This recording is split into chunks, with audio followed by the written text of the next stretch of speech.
Hello, good afternoon, everyone. Thank you so much for joining me today for episode 23 of season 5 of Black Writers Read. My name is Nicole Young Martin, and I'm the founder, producer, and host for the series.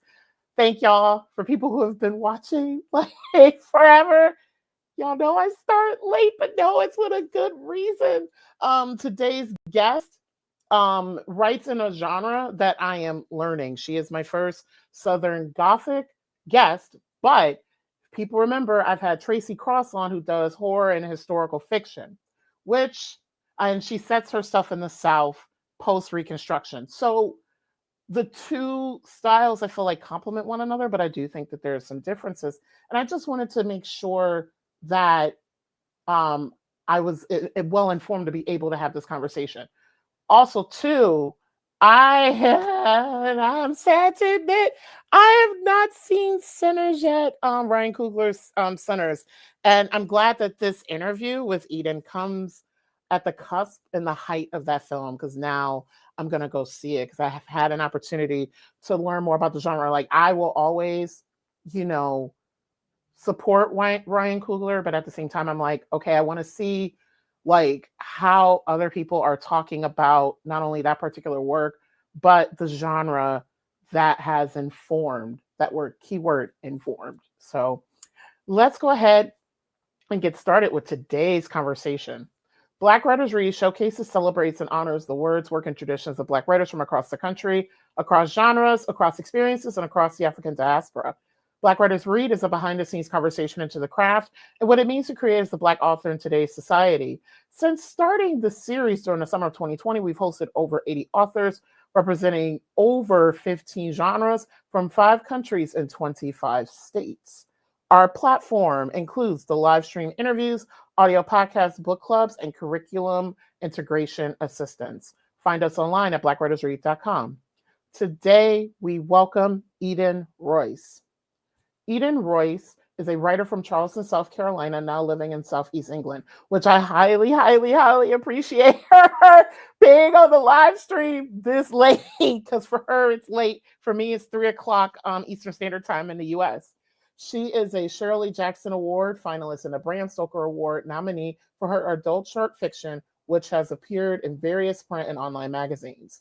Her debut middle grade novel, Root Magic, is a Walter Award Honoree, and the train is passing, as it does every episode. A Nebula Award finalist, a Mythopoeic, I hope I pronounced it correctly, Fantasy Award winner, and an Ignyte, hope I pronounced that correctly as well, award winner for outstanding children's literature. Her third middle grade novel, The Creepening of Dogwood House, is a Walter Award Honoree, a Junior Library Guild Gold Standard Selection, and a Bram Stoker Award nominee. Ooh, she's written some amazing stuff. She loves tea, coffee, bookstores, and roller skating, not always in that order. Today, Eden will read from her short story for Southern Girls, When the Zodiac Ain't Near Enough, originally published in Apex Magazine's issue 111 in 2018. And then we will engage in questions about her extensive body of work. To learn more about Eden, please visit her website at edenroyce.com. And I will be sharing throughout the conversation the link to her website and also to find her on Instagram. For those of you who are new to Black Writers Read, here's the format. Eden will read and then we'll chat about her work. If time remains at the end of the conversation, we'll open it up to Q&A for those who are joining us today. We have viewers joining us from Facebook and YouTube. If you have a question, please feel free to include it in the comment section on the platform where you're joining us from today. I will compile the questions and I will either pose them to our guests during the conversation if it is suitable at that time, or I will hold them towards the end of the conversation. So now I'd love to welcome Eden Royce to the virtual stage. Hello. Hello. Hi, Nicole. Thank you so much for having me. Yes, I'm so excited to have you on. Like, I feel like, because Eden reached out to me a bit ago to be on, and I'm like, the timing is so perfect because I also learned that you have a new book coming out in October. I do. That is Psychopomp and Circumstance, which we can chat about, because I think that if we have time, I'll be happy to share a little excerpt from that as well. Yes! But for the moment, I will read from my short story collection, Who Lost I Found. This lovely cover here. My Yes. short story, For Southern Girls, When the Zodiac Ain't Near Enough.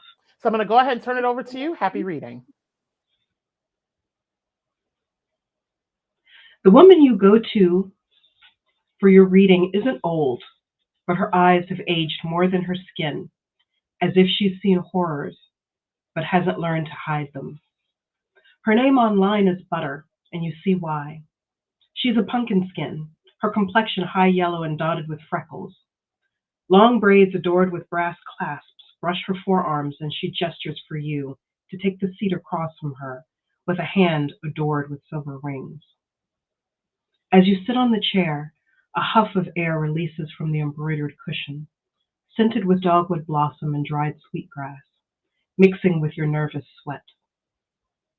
At the door, she asked you to remove your shoes, and after a moment of hesitation, you did, and now your bare toes curl uselessly against the jute rug.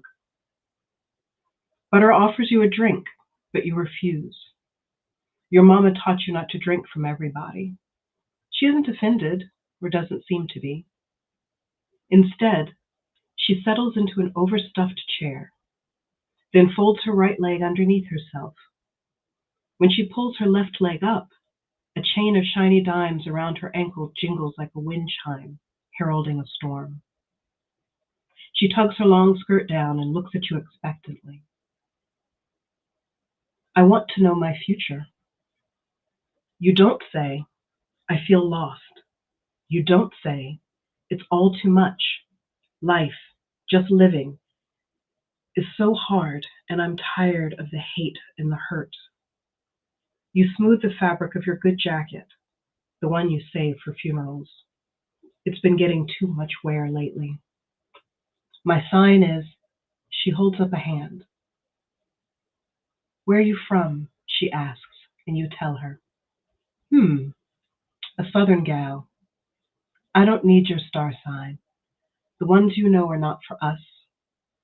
Her accent is languid and loose, the song of the South, of lazy days and sticky nights, and her words creep closer, on tiny legs to whisper in your ear. They don't tell the whole story of how we are. She pulls a deck of cards from the drawer of a walnut-hued buffet table. They're almost larger than her hand, but she grips their worn softness firmly and with confidence. On the backs of the cards is a batik print, blue and white, bleeding into flowers. You can learn, grow, run all you want, but the South never leaves you. Its aches and pains are yours, but its future may not be. She shuffles the deck, the sound of fleeting ruffle. Shall we see? You wait heartbeats before realizing her question wasn't rhetorical. You nod. I'll place these cards here on the dining table in the zodiac spread, a circle of 12 running counterclockwise. She places the deck in front of you on the wooden tabletop crisscrossed with nicks and scars. Now cut. Without a thought, you reach out, lift off more than half the deck, and place it next to the shorter stack. Butter takes the shorter stack and places it on top of the larger, then flips the top card and places it on the table with a snap. Rice. The card shows not a bowl of rice, but the plant itself, green stalks bent forward under the weight of beige husked grain. A voice speaks, melodic and silvery, yet resident enough to echo within your mind and heart. Your gaze flips to Butter, but while her lips are parted, they don't move. Her head is tilted to one side as though she's listening along with you.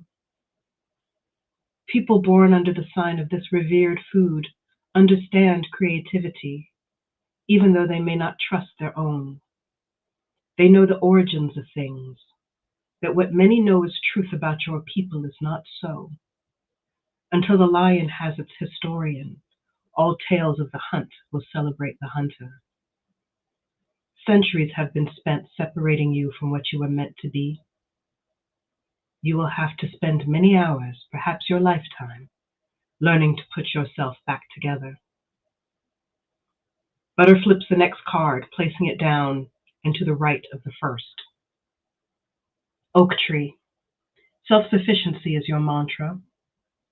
You are like the largest oak in the South, the boar hog tree. It stood for many years alone, growing of its own accord, until the day the city came to cut it down. It reached out then, calling for help. Too late for its people to save it. You're strong and capable, but don't know when to ask for help. The sound of Butter's actual voice after the unearthly one is a shock, but you manage not to jump. Her eyes don't waver when she says, "This will kill you if you let it." The third card parts the curtain of silence that fell at her words. Cast iron. Testify. You have seen much and endured more. You feel the pain of those around you, but don't know how to help. You have no idea that just a few scrapings of yourself are enough to heal. Food prepared in cast iron becomes infused with the iron itself, easing the weakness of blood loss. Share your words, your food, that which you have made with the world, and see how it soothes, invigorates others. Share, but remember to care for yourself. Better yet, teach someone who wants to learn how to care for you. Your eyes sting with unshed tears, and Butter must know the reading is true. Perhaps she knew before. This time when she offers you a drink, you accept. While she is gone from the table, the desire to look at all the cards in the deck surfaces. Hearing your existence from another is deep, revealing, and you feel flayed open for the world to see. Why did you ask for this? Maybe this reading of your soul can end quickly, but your hand shakes and you can't bring yourself to touch the cards. Your reader returns with a sweating glass. You take it without a tremble and drink. Sip after sip until you feel able to continue.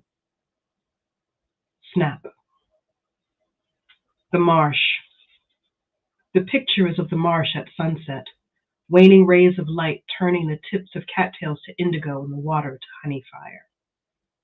You draw people as there is something inside you that calls to others.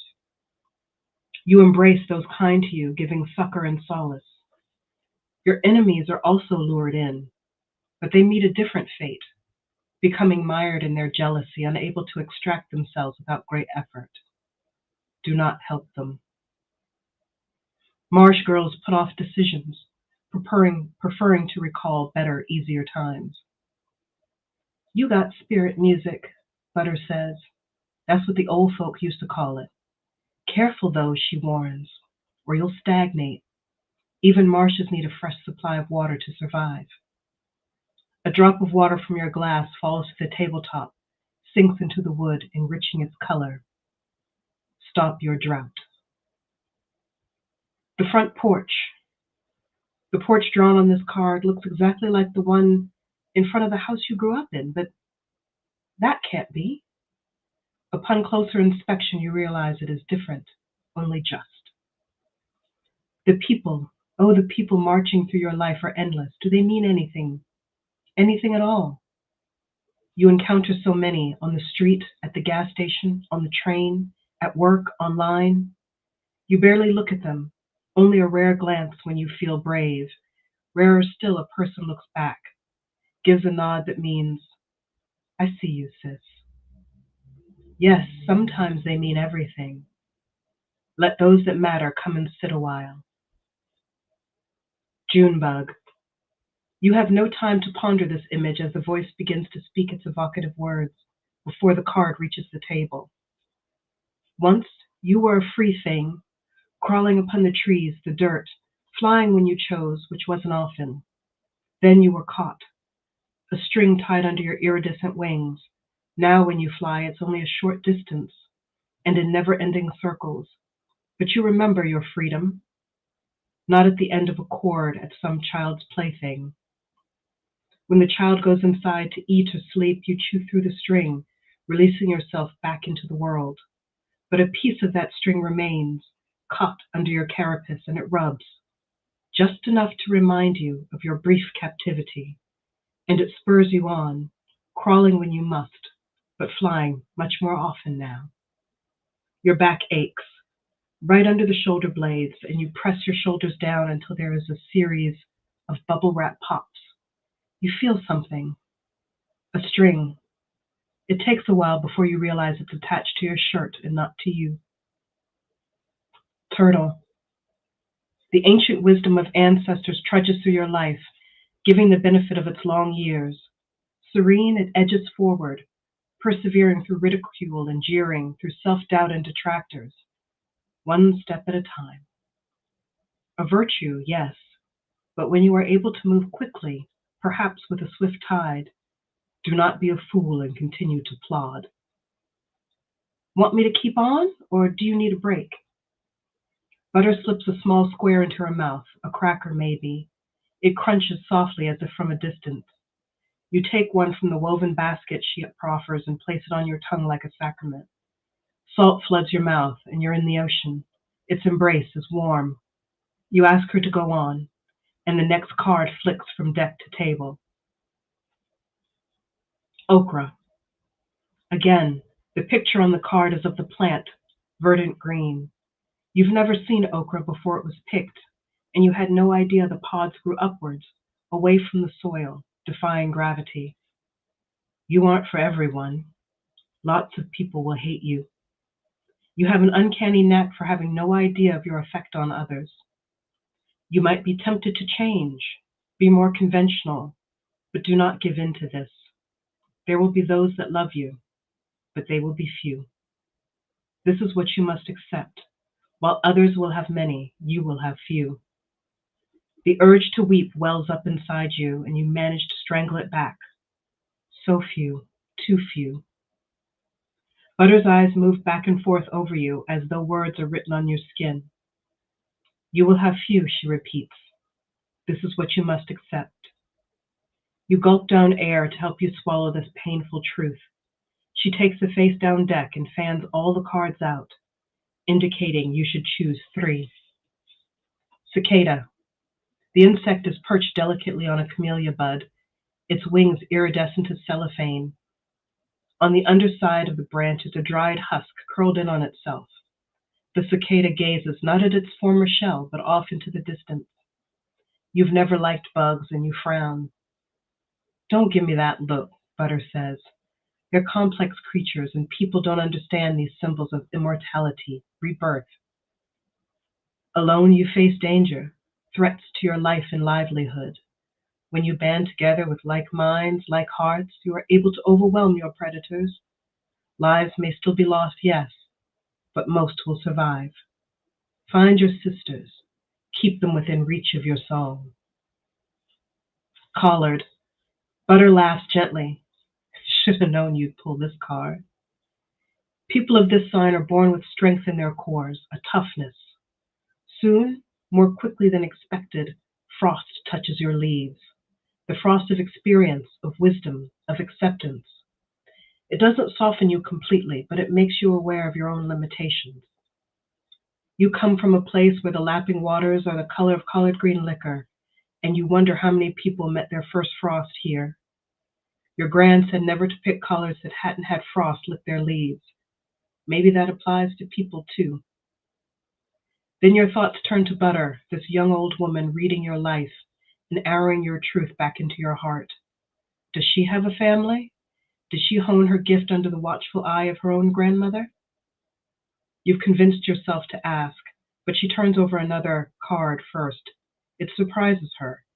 And you. Cotton. More pain, you whisper. Not necessarily. She runs her tongue over almost straight, almost white teeth. In these cards, cotton doesn't mean death per se. It means change or the end of a difficult journey for a cotton girl. This change doesn't come without memory. The slave ship is always in our blood, swaying. We move forward, recognizing the past as water we must wade in for a time. Children of the South, do not succumb. The shore is in sight. Final one, Butter says, plucking a card from the deck. She places it on the table, completing the circle. You hold your breath.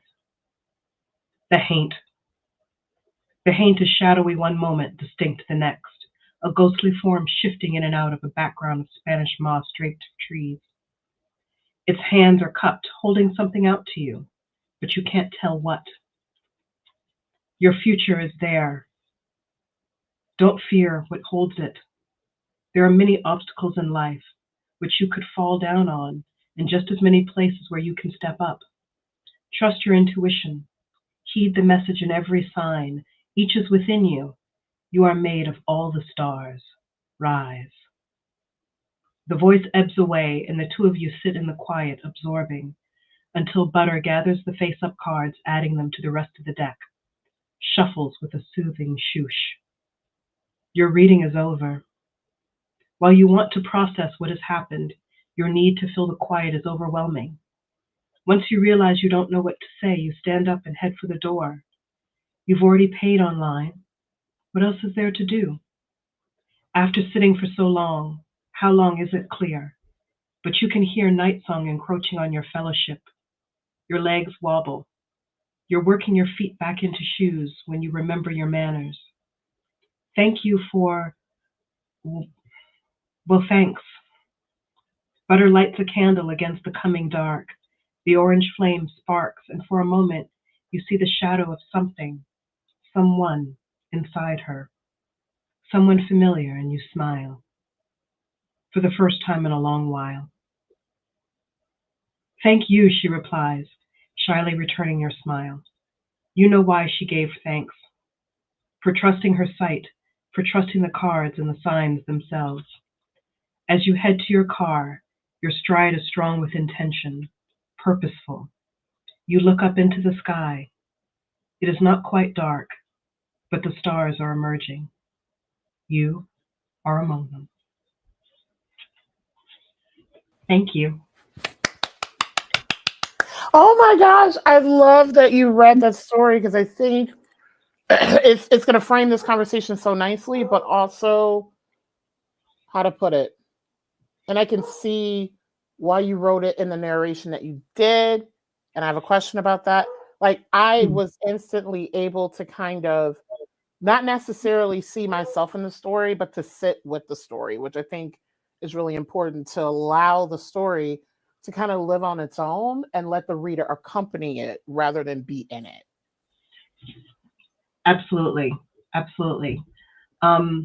I know that we'll talk probably a little bit later about some of the details and some of the decisions in the story, but I wanted to read that because I feel like it's, even though it was written in 2018, it's really relevant now. And it's just something that I've always wanted to tell people when I see or hear struggling. Mm-hmm. And it's just that sort of, I wanted to end this short story collection on an up note.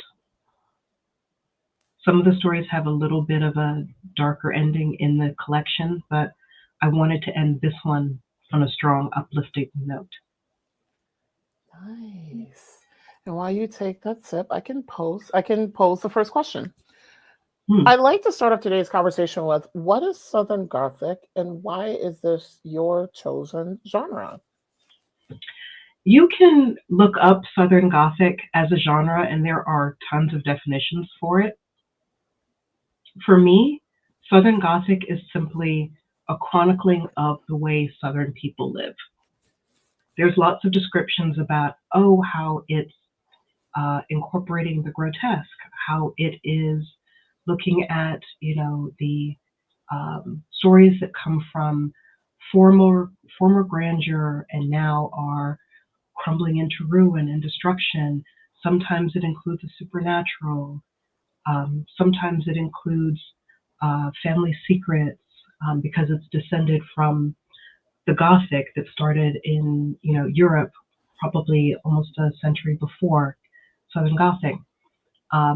And those are probably all tenets of it.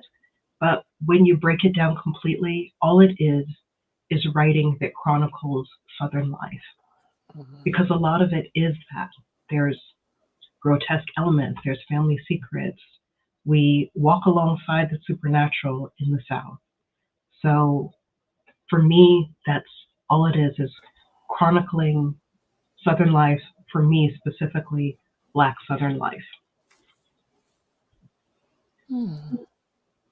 I love that you write for diverse audiences. I'm especially excited that you write for middle grade, because that is like from age 8 to 16 is such a tender age for me, because that, of course, is formative years. And I was fortunate enough to have access to plenty of books and other media that help me to see myself. And so whenever I get a chance to talk with like middle grade and young adult authors, I'm like, yes, oh my God, thank you, thank you, thank you. So what are some differences between writing for middle grade and adult readers, which you read a story that's for adult readers? And how does your unique voice show up within these texts? One of my things that I keep in mind when I write for younger readers is kids don't like to be talked down to. And I know that when I was younger and I read books where I felt like the book was babying me, I was not interested in it.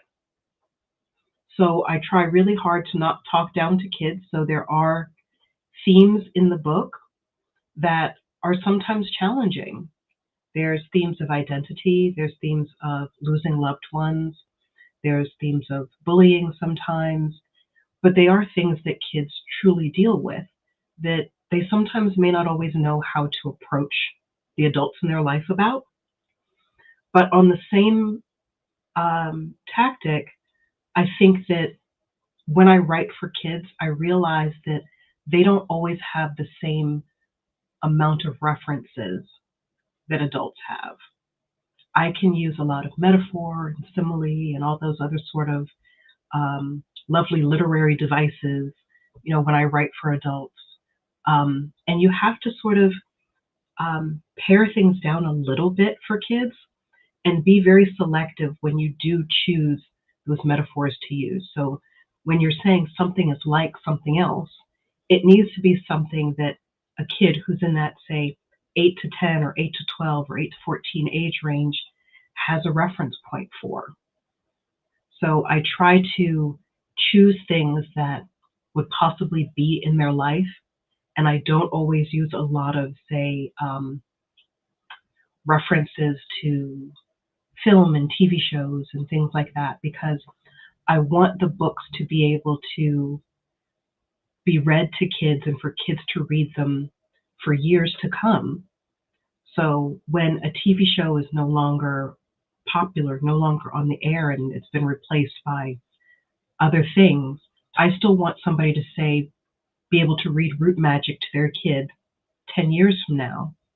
Somebody who says, I had an upbringing that was similar to this, but I don't know how to talk to my kid about it, but I need somewhere to start.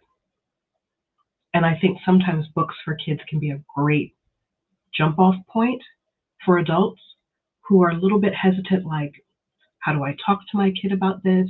How do I ask my kid if they're getting along well in school? How do I interact with them instead and get an answer that's not just fine, okay? So how do I have tough conversations with them? And a lot of kids' books are great at starting those conversations. And one of the things I'm so grateful for Walden Pond, who has published all of my kids' novels, every single one of my kids' novels has an educator's guide that a librarian has created.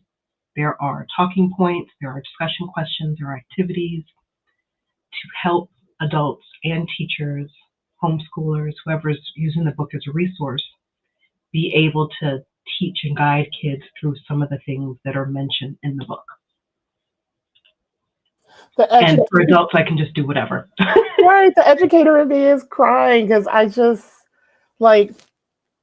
books are such a gateway to just so many things. And I've been reading literally since I was 2. And I just love the worlds that are opened up by reading. And then also, you've made a point for children and young folks to engage with others in the reading. So the educator in me is going, oh my God, oh my God. And my mom was an educator. She taught in the Charleston County schools for 30 years. And even when you talk to her now, you can sort of see that essence is still there, you know, when we share stories and we talk about things. So I don't know that ever really completely goes away. So I have a related question. So how similar are your protagonists for middle grade and adult fiction? I think that for middle grade, I have used myself as a starting point, especially in my first book, Root Magic. When my mother read it, she one of her first comments was, "Jez is just like you when you were a kid, when you were that age." And at first I went, "Really?" Oh, and I just thought about it and I said, "Oh, well, she's probably right about that." I try very hard to choose middle grade characters who are starting from a point of being unsure about something, whether it's unsure about their own identity, unsure about moving, unsure because there's been a shakeup in the family. Because I think that a lot of times there are kids out in the world that don't feel like they have a grasp on things. Kids that in Conjure Island, there's a kid who's a military kid who's had to move a lot, and she doesn't have a lot of friends.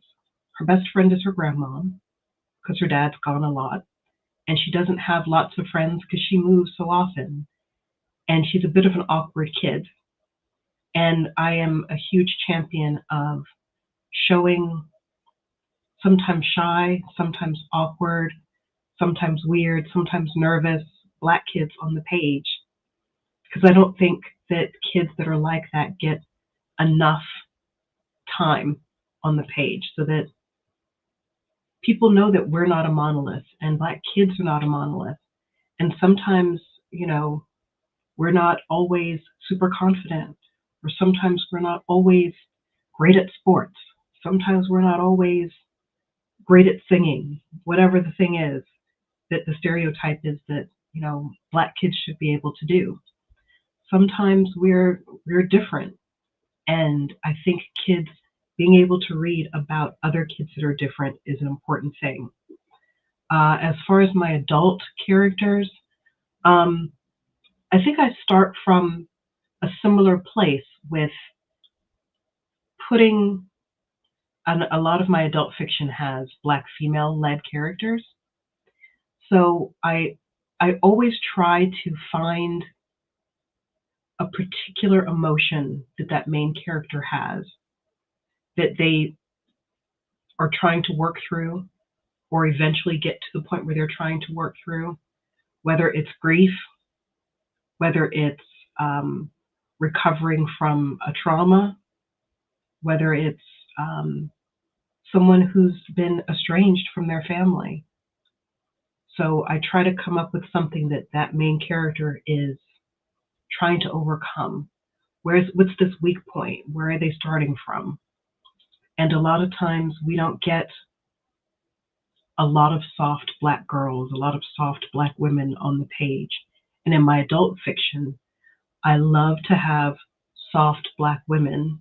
It doesn't mean that, sometimes I think people, when they hear the term soft Black women, they realize, or they don't realize, excuse me, that it doesn't mean that we don't get things done. It doesn't mean that we can't pivot and do other things. It doesn't mean that we can't turn on being strong, confident, aware, etc., etc. It means that when that guard is down, when that armor is put to the side at the end of the day, who are we at our core? And we can all mask when it comes to doing the day job or whatever the case may be. But who are we when we're alone with ourselves? Yes, and thank you for mentioning about the soft life, because that's definitely something that I want to explore both personally and also as a writer.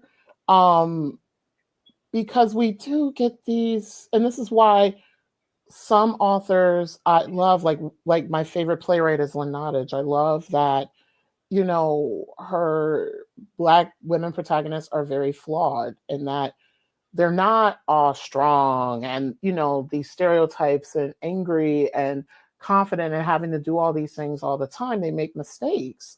And I really want to start exploring like what the soft life can look like, because it's a representation that I feel like we're owed, and we've been owed for a long time.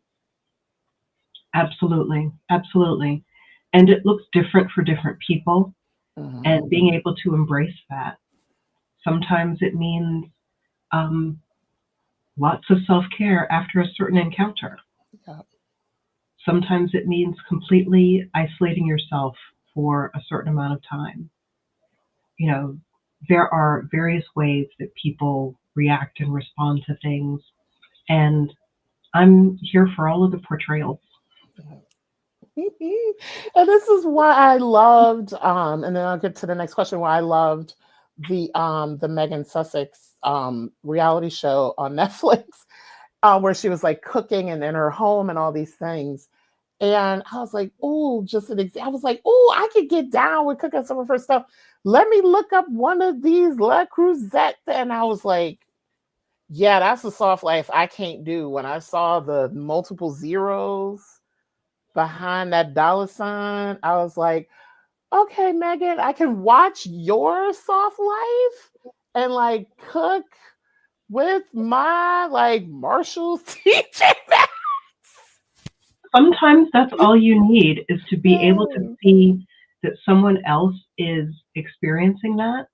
Because I think a lot of times we as Black people sometimes go, it isn't possible for us. And being able to visualize it is the first step to being able to achieve it, and to just believe that it's possible for you. A lot of us cut ourselves off from those possibilities, just full stop. Going, it's not achievable. It's not something I can do. It's an impossibility. But sometimes being able to see it on film, being able to see it in someone else's life, being able to imagine it, being able to read it in a book, those are the things that we need to see, and we need to see that representation so that we know that it's a possible thing. Yeah, thank you. And I'm like, and we can celebrate those who are, that's also important to me too, celebrating those who are able to do that. Because I'm like, I could do that too, a different version. Thank you for letting me know that, Eden. I could do a different version. Absolutely. Absolutely. Yes. Which I love this title. For Southern Girls, When the Zodiac Ain't Near Enough is told in second person. I love chatting with authors about their choice in narration delivery. Why is this particular story told in second person? And why was it important to illustrate in so many details such an intimate experience? I love second person writing. I will say that in the literary sphere, specifically publishers, editors, most of them do not like second person. Sometimes a lot of readers don't like second person, but I read an article written, I'm trying to remember who it was now. I will probably remember it as soon as this call is over, but I will send you a link to the article talking about second person and what it does for writers of color and writers from minority demographics. And I don't know if minority is the right terminology, but underrepresented demographics, because it's a way of writing to the community that you're trying to speak to. And it's saying the person that you go to for your reading is this. And it's a way of placing you, if not as the protagonist in the story, but almost as an observer, shoulder to shoulder with the main character of the story. And it's not a popular thing because a lot of, especially Western editors and readers, don't like being forced to feel what someone else is feeling. They don't want to be, or they say they don't want to be told how to feel. And it isn't telling someone how to feel. It's giving someone the opportunity to experience something alongside the rest of the characters involved. I was on a panel once, and I want to say it was for Virtuous Con, or it may have been for Augur Con. I've been on a lot of cons. And it was specifically about second person writing and why the people on the call loved it, and why they'd heard from other people why they don't like second person, and a lot of the response was, because I don't want you to tell me how to feel, because I don't want you to put me in somebody else's position. And I noticed a lot of that coming up. But one thing I mentioned on that call was, what a lot of people don't realize is second person is all around us. So many things are written in second person that you don't always recognize. If you follow recipes, those are written in second person. The you is usually dropped off, of the instructions, but it is still preheat your oven to 350. It means you preheat your oven to 350. You get a bowl. You pull this out of your cabinet or out of your fridge. Even though the you is, implied, it's still a set of instructions and a way of conveying, I am including you in this process. So second person is something that I love, and I've written several stories in second person. And when this call for submissions came up for Apex, it was specifically for Zodiacs, and they wanted Zodiac-based stories. And I knew I wanted to write something for it. And I did all this research on various Zodiacs from around the world, and nothing was speaking to me. And I thought, I'm going to have to create one. I'm going to have to create a Southern Zodiac in order to write this story. And that's what I did. And I just made a fictional reading in the Zodiac spread. So that's where that originated from. Are you going to turn those into tarot cards? Because I think they would make a great tarot card set. You are probably like the fourth or fifth person that's asked me that, and I'm now starting to think I probably should. Please do, because when I was reading it, I was like, I could see this as a tarot card set. I should probably look into how feasible that is, because I did have to create lots of ideas for cards. So I could go back to those notes and see if I can create a full deck for a tarot spread, for a tarot card deck. Oh, yes, and I will buy it. And add it to my little bookshelf of tarot cards. I would love to have that. I'm going to make a note to myself about that and see what I can do. Nice. So Southern Girls When the Zodiac Ate Enough was written in 2018, though there's not so many years between 2018 and now. So much has happened in the world. We don't need to recap those episodes of the world. How do you think the reception of the short story evolved over time, and why does it remain relevant today? I wish that I got a lot of reception on this story when it first came out, but I didn't.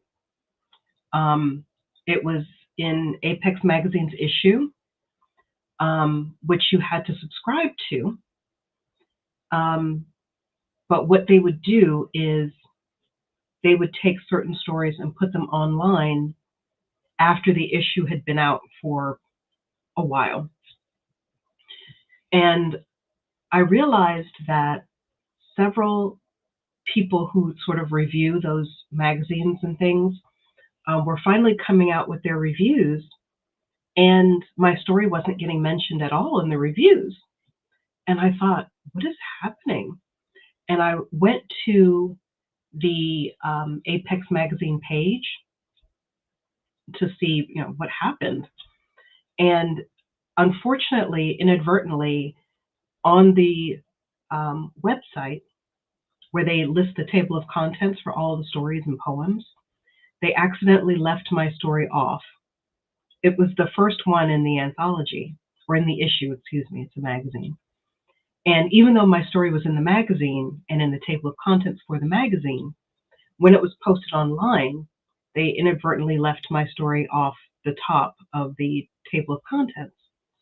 So I don't know if that was one of the reasons why I didn't really get many reviews of the story when it came out in 2018. I'm not really sure. There was a place that did put it on their list as it being part of the anthology, but they said they weren't going to review it because they didn't see any speculative fiction elements in it. So I didn't really get a lot of feedback on the story when it came out in 2018. So I don't really know what the reception was then. The few times that I have had comments on it, people have said that it really spoke to them.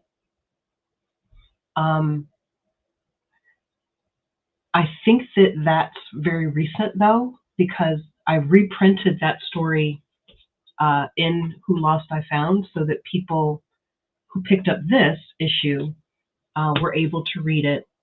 And more of my feedback is how it's being received now, as opposed to how it was received back then. But I think a lot more people who have read my other work are coming to this story and seeing a lot of themselves in it and feeling encouraged and uplifted by reading the story.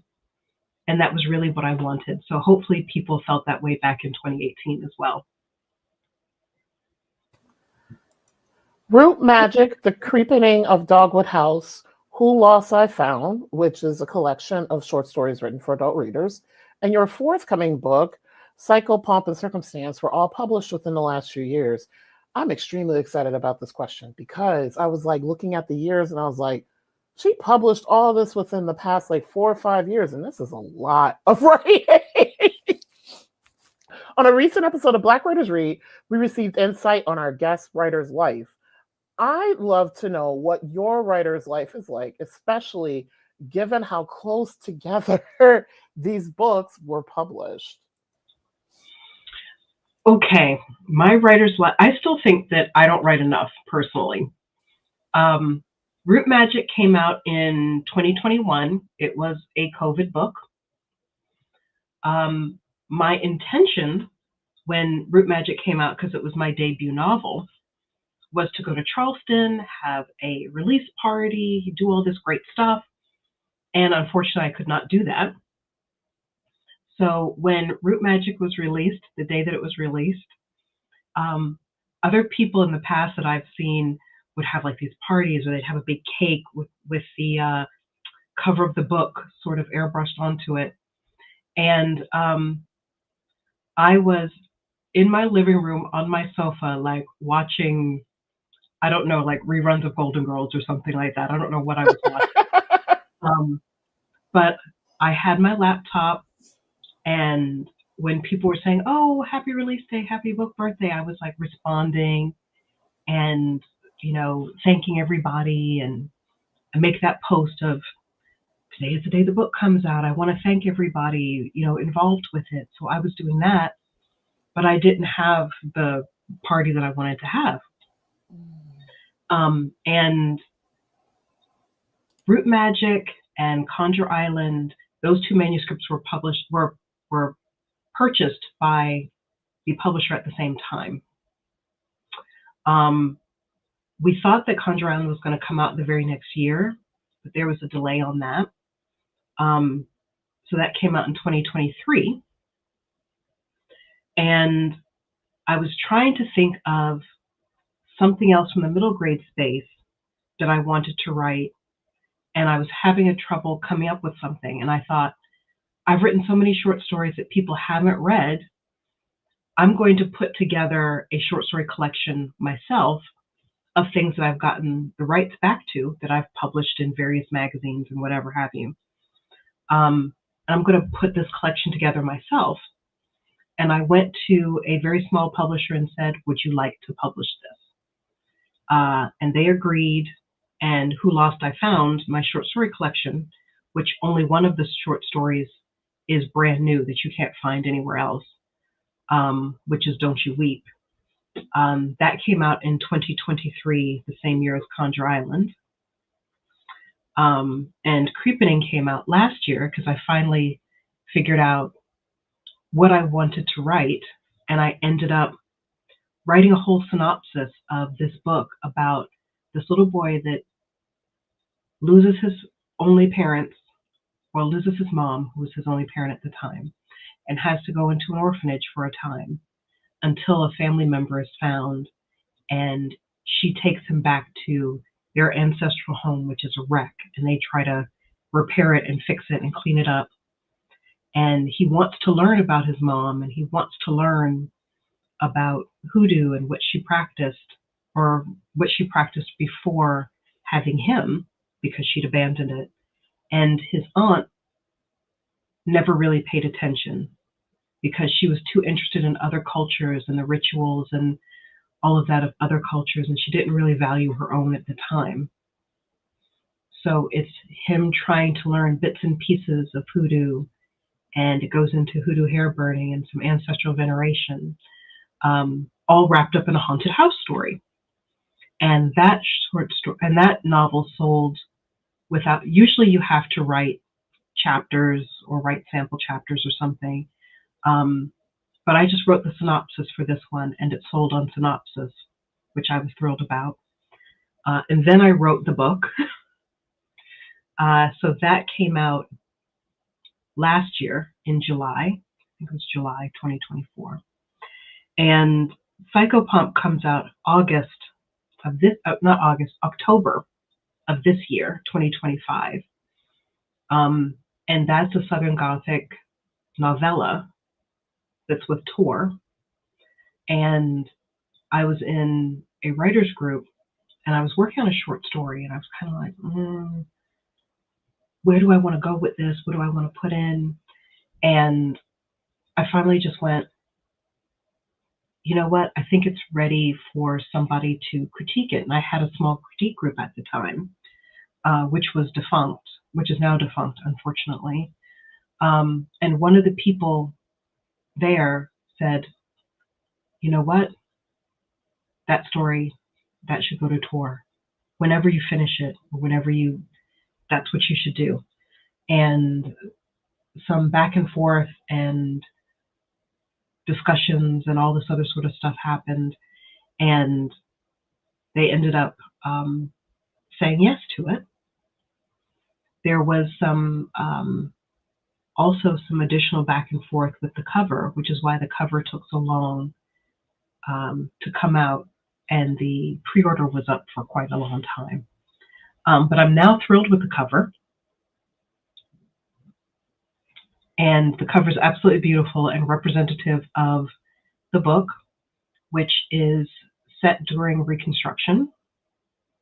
And it features a young, free Black woman of means who was raised to be a good and marriageable young woman who should marry a good up-and-coming eligible man, but her estranged aunt passes away and her family doesn't want to have anything to do with the final burial plans, and she steps up to accept the role of Pomp, which is the very honored role of planning the funeral and the homegoing for your family member in this world that I've created where your family is very much judged on how you put your loved ones to rest.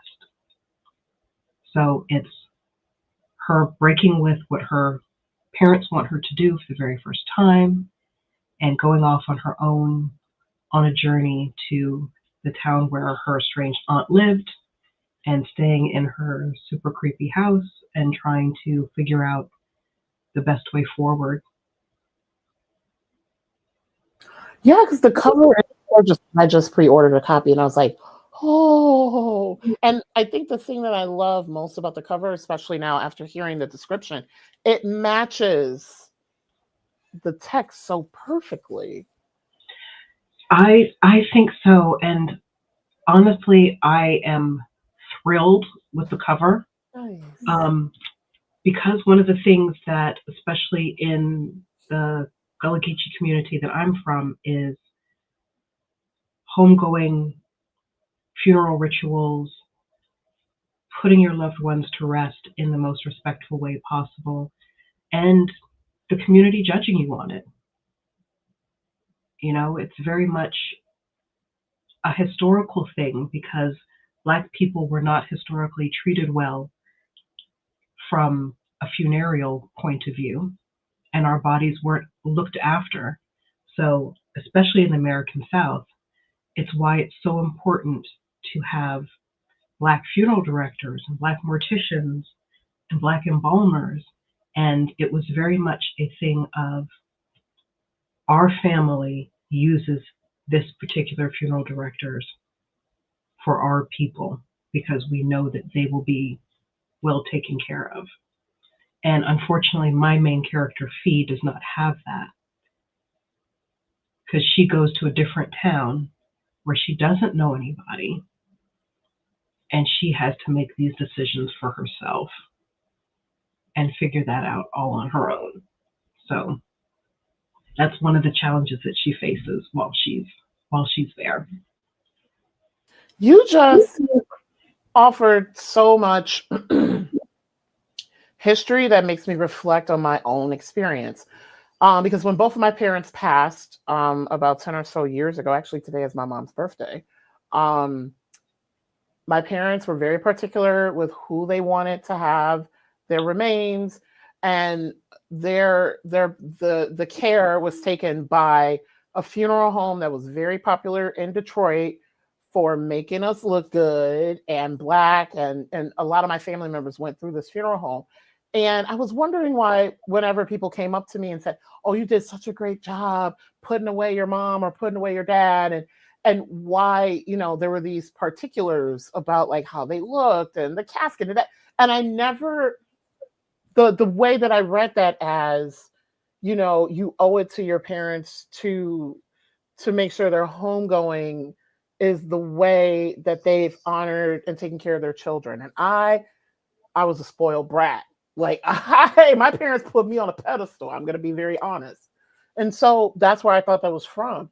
But given my Southern lineage, now hearing that in terms of historically the why, I'm now like, okay, let me sit with that for a minute because it has a different meaning now.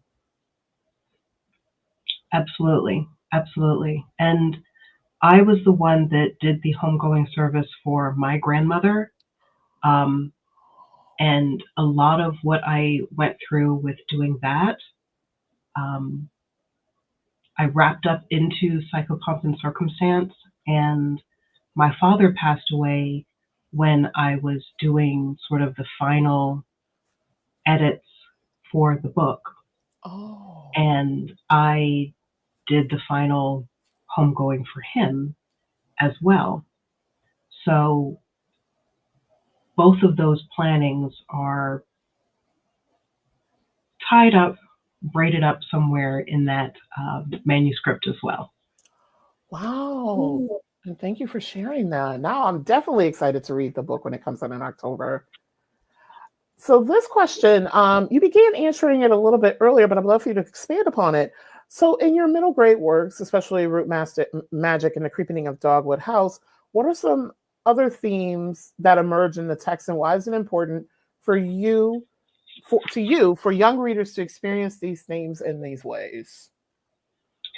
For young readers, I write a lot about identity. I write a lot about ancestry. I write a lot about learning your history and why it's important. I write a lot about acceptance of yourself and others. The reason I write a lot about acceptance of yourself and others, and I encourage younger people to not say, I want to understand, because I don't think that we can always understand someone if we aren't specifically from their background or have had their experiences. And I think that we should encourage acceptance more so than understanding, because understanding puts the burden on the other person to explain, why do you do it this way? Why do you think this way? Why does this happen this way? Why does your family do this that way? And I would like to guide people, or especially younger readers, more towards acceptance. This is the way that their family does it, or this is the way that this person is, and then decide whether you want to engage with that or not, because you certainly have that right to do that. I also write a lot about ancestry and learning your history and why it's important, because I think that, especially now, a lot of our history is not being taught. And it's important for kids to be curious. It's important for parents and grandparents and other adults in their lives to say, this has happened in the past, or this has happened when I was your age, and this is how it was handled, whether that was good or bad, so that they don't feel like they're alone in their experiences. They don't feel like they have to reinvent the wheel every time if they have an issue or a problem. Because I think younger people have this tendency to think, you're old, you don't understand what I'm going through. Your life was super, super different a million years ago when you were young, and none of those things are relevant now. And it isn't true. So many things are cyclical. They may look slightly different. They may be digitized. They may have more immediacy. They may be more lasting. But a lot of the things that kids do have to deal with now, they can learn historically how other people handled things, what your parents, your grandparents, what life was like in the past, so that they can, the term is Sankofa, so that they can actually go back in history and take what's important, take what's relative to them, and bring that forward to help encourage them in the present, so that they don't think that there's no structure or standard built for me. I'm alone. I have to learn from the ground up myself. And you don't have to. There are things that you can go back and take forward to make your life a little bit easier in the present. Prior to having our guests on Black Writers Read, we ask each of them why they write. Here's what you offered. I write because I want to tell the stories that are in my family and my culture that have never been told, or have been told in a way that detracts from or misrepresents who we are. To be an author during this time means not only telling truths about where we are and where we've been, but also helping people envision our future as one where we are not only existing, but thriving. Sharing your story can create bridges. People need to know they aren't alone in their experiences, thoughts, and feelings. It's empowering and strengthening, and we all need that right now. So you leaned into this question a little bit earlier, but I would love for you to go into a little bit more detail. How much of your own culture, experiences, and family history inform your writing? How do you see your work? Sorry, this is a long question. I'm an academic. Sorry, this question is so long. How do you see your work archiving and honoring the foundations of writing as a Black woman author, bearing witness to the world around her, telling necessary truths, especially of yourself, and honoring the storytelling devices of fiction? Because a lot of your work leans into the autobiographical, but it's fictionalized, as we talked about before we came on air. So I would love to hear, how do you lean into your own culture, experiences, and family history without it becoming too autobiographical and leaning into the fiction elements of it? I don't mind a long question. I love academic questions, so Yay! That is not a problem whatsoever. A lot of my writing is informed by my background and my history. When I started writing years and years and years and years ago, I wrote just to sort of get things off my chest. I also wrote because I had a very conservative day job. I worked in corporate America, I worked in finance, and that industry is very regulated. So there's a set of rules for absolutely everything. There's a process for everything. There's a policy for everything. So I really needed a creative outlet that I could stick with. And I dabbled with lots of things, but writing was the thing that always stuck and was always there for me when I needed to get something off my chest, or I needed to process something or think through something. So a lot of what I wrote back in the day was not necessarily for public consumption. Diaries, journal entries, things like that.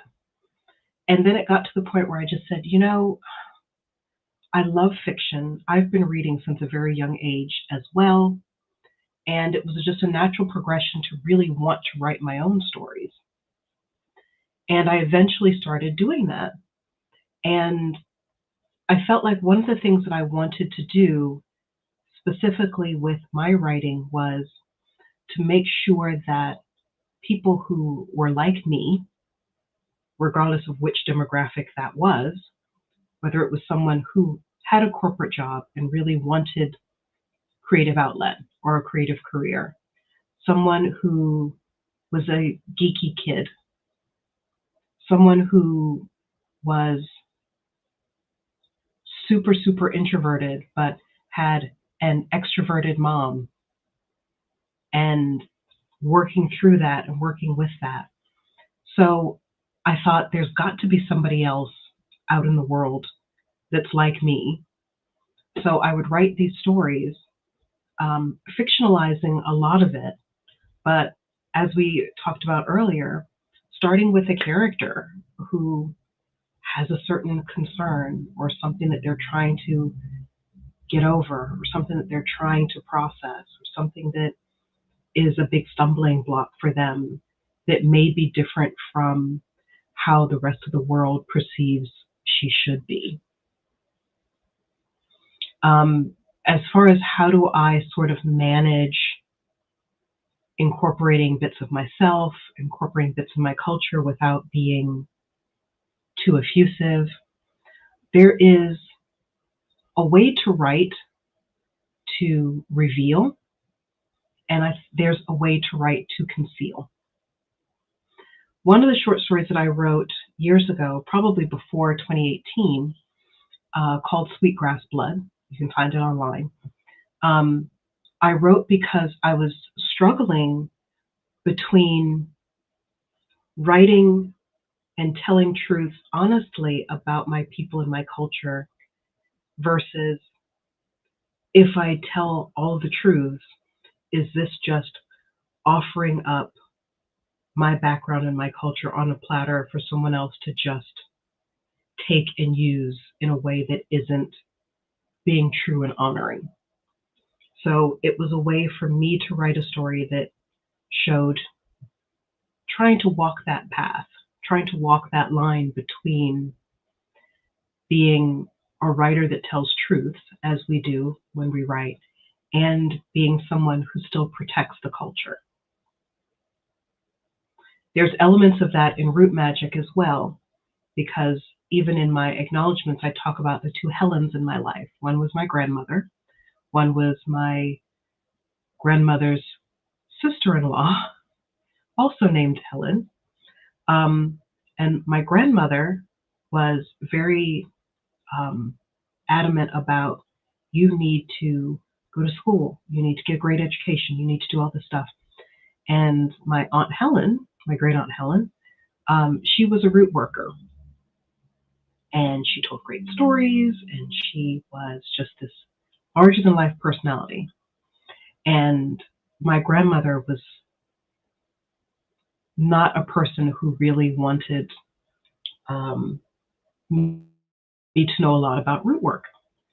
So it was me finding a path between these two things, as Jez and Jay have to do in Root Magic, because their Uncle Doc wants to teach them Root Magic, and their mom doesn't want them to learn because she feels like it's going to open them up to something that she doesn't want to expose them to. So a lot of my time and formative writing years was spent sort of trying to find that pathway through writing with honesty, especially about Black Southerners, Black Southern life, hoodoo, and protecting and revering the culture and making sure that it gets portrayed in an honest yet nourishing, kind, uplifting way. And I do my best to do that. Nice. I love that so much. And just the intention behind like every word and every character. I can definitely feel that in this interview too. So I would like to end our time together with, and this is of course an add-on to the fact that you have a book coming out in October. What is next for you, and how can the Black Writers Read community support you on this journey? Oh my goodness, I would love to have Black Writers Read support me by pre-ordering Psychopomp and Circumstance. It is coming out in, I believe it's the 21st of October. And pre-orders and shares, I have lots of posts about it, so social media shares are more than welcome as well. I've never done it before, but I'm going to try and put together, I think it's a Google form to gather names for people that want advanced reading copies. So if you happen to be a person that posts about books or Bookstagram or have a blog or whatever the case may be, look out for that. Like I said, I haven't done it before, so it's going to be a learning curve for me. But sign up for the ARC. I will try and get as many people copies as I possibly can. Sometimes I don't have control over how many I get, but I do my best. I also have a newsletter that you can sign up for. There is a link on my Instagram page to Linktree, which has the place to sign up for my newsletter. As far as what's coming after Psychopomp and Circumstance, I'm currently working on a full-length adult Southern Gothic horror novel. And I've pitched it to my agent, and he likes the idea, so I can't say too much about it, but I am in the process of writing it, and I am hoping to get that to him before sort of publishing shuts down for the year, which is usually sometime around November. But I am working on that. So any well wishes, encouragement, any of that good stuff is greatly appreciated. That he will like it enough to want to represent it and pitch it. And I can get it sold, and I will have my first full-length Southern Gothic horror novel out there. I hope that being nominated for the Bram Stoker will help people want to read it. But if you like scary stories, then my novella that's out already, which is called Hollow Tongue, which is a Southern Gothic. I call it the Brown Liquor and Butterflies novella. So if that would be of interest to you, that's available as well for purchase.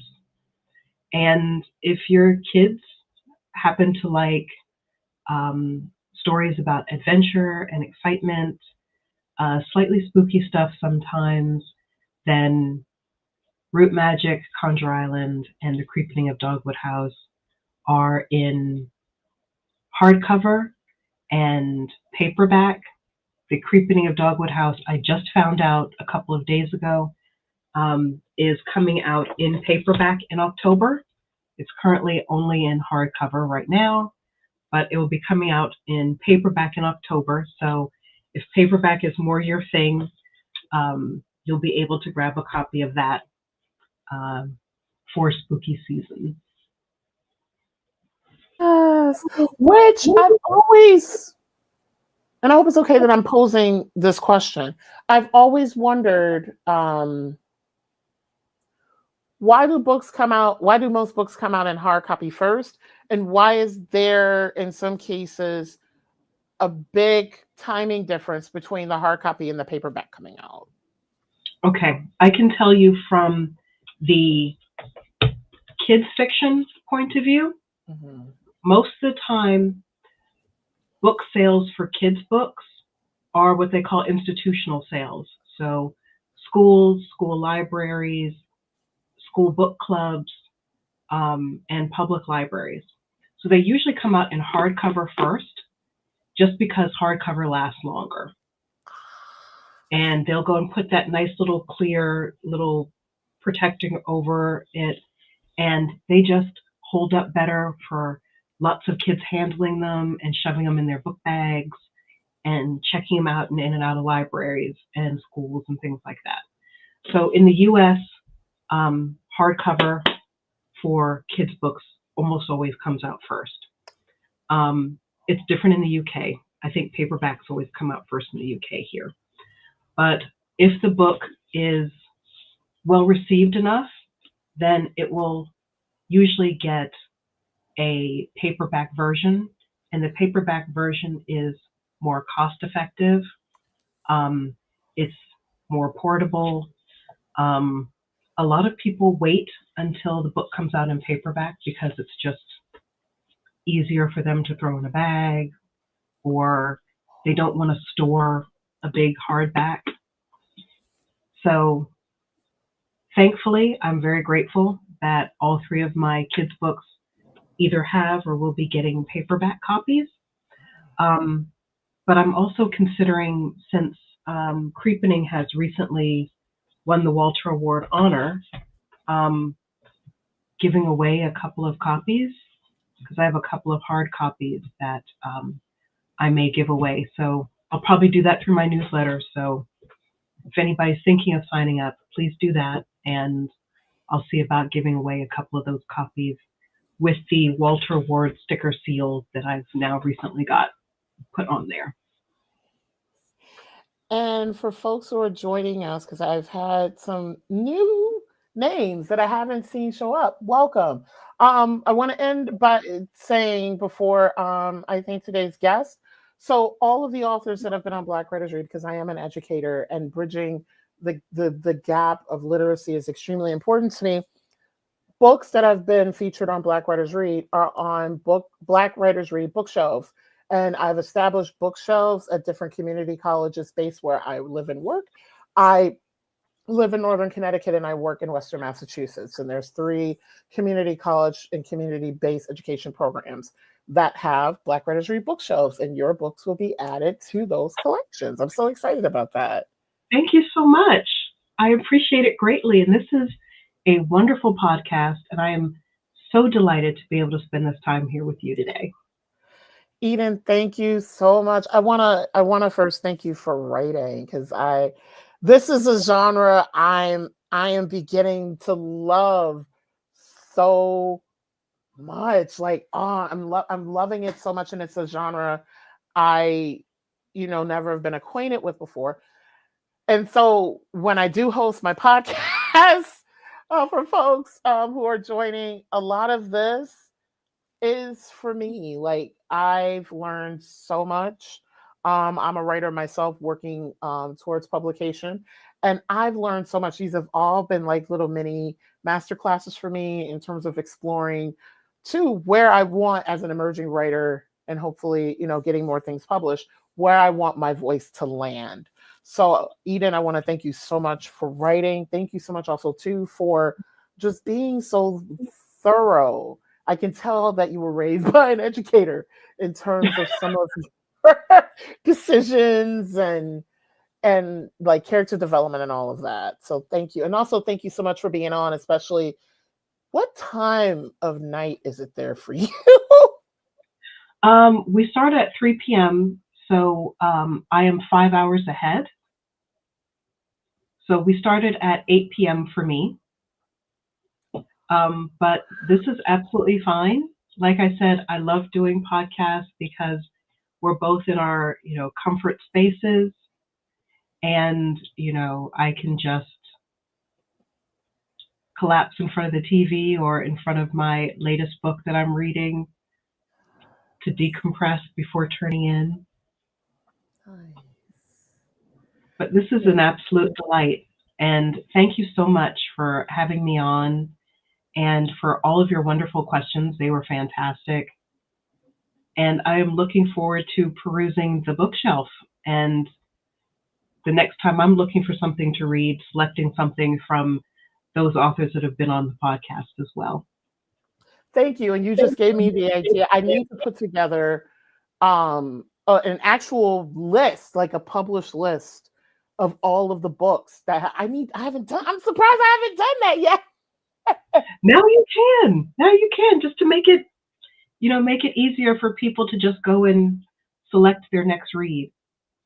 Yeah, and there have been not only a lot of books on, but I've had authors on who have written a lot. So the list will be very bountiful. Well, I sincerely hope that I can start adding some more books to my list. I gotta get on that. Yes.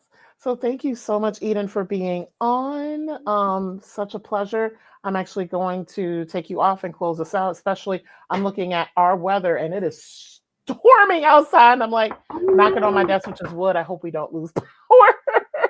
Fingers crossed. Yes. Thank you so much, Nicole. Thank you. So I'll check in with you briefly after I wrap up. So thank you so much for joining me for episode 23 of season 5 of Black Writers Read. I will be back on Saturday, May 17th to chat with Laura Pegram, founding editor and executive director of the Kweli Journal, about Singing the Truth. Kweli's, and I hope I'm pronouncing it correctly, collection of short stories published in recognition of their 15th anniversary. Support Black Writers Read by subscribing to my YouTube channel when many of you are joining us today, or the audio podcast, which is available on Apple Podcasts, iHeartRadio, Spotify, and Amazon Music. I want to definitely preface with the audio podcast. So the interviews that live here, they're first live streamed, and then they go on the audio podcast. The audio podcast also has exclusive content to the podcast, including I've been on other people's podcasts talking about books. I've done book reviews, and I've done special interviews. One of them in particular with an actor that was in a film that was recently released. And while you're there, feel free to drop a review of the podcast, as it helps. Like the reviews helps others to find me.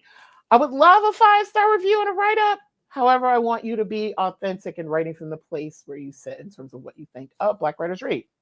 Visit Black Writers Read to learn. Visit blackwritersread.com to learn more about the podcast. I should be used to doing this. So thank you all for joining us today, and more importantly, for ensuring that Black authors continue to matter. I'll see you in a couple of weeks.